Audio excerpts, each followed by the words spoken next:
is the best religion to mankind.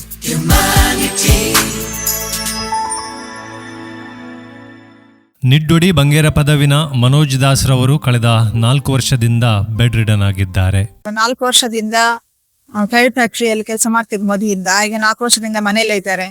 Disc problem ಅಂತ start ಆಗಿರೋದು ಫಸ್ಟಿಗೆ, ಮತ್ತೆ ಅದಕ್ಕೆ ನಾವು ಮದ್ದು ಮಾಡ್ತಾ ಇದೀವಿ. ಲಾಸ್ಟ್ ನವೆಂಬರ್ ನಿಂದ ಅವರಿಗೆ ತಲೆಯಲ್ಲಿ ಪ್ರಾಬ್ಲಮ್ ಇರೋದು ಗೊತ್ತಾಗಿ 3 ಸೆಂಟಿಮೀಟರ್ ಬೆಡ್ ಇದೆ ಅಂತ ಹೇಳಿದ್ರು. ಬಯೋಪ್ಸಿ ಮಾಡ್ಬೇಕಾಯ್ತು.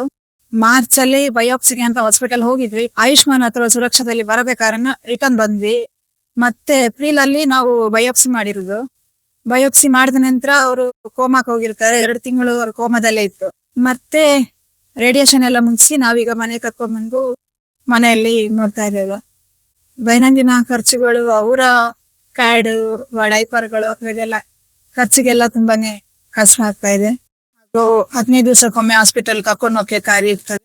ಇವರಿಗೆ 2 ಮಕ್ಕಳು, ಮಗಳು 9ನೇ ತರಗತಿ ಮತ್ತು ಮಗ 3ನೇ ತರಗತಿ.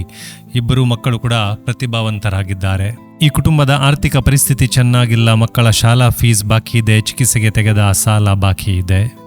ಶ್ರೀಮತಿ ಲತಾ ದಿವಾಕರ್ ದಂಪತಿ ಪ್ರತಿ ತಿಂಗಳು ಹ್ಯುಮ್ಯಾನಿಟಿ ಸಂಸ್ಥೆಗೆ ರೂಪಾಯಿ 30,000 ದೇಣಿಗೆ ನೀಡುತ್ತಾರೆ. ಈ ದೇಣಿಗೆ ರೂಪಾಯಿ 30,000 ಮನೋಜ್ ದಾಸ್ ರವರ ಕುಟುಂಬಕ್ಕೆ ಹಸ್ತಾಂತರಿಸಲಾಗಿದೆ.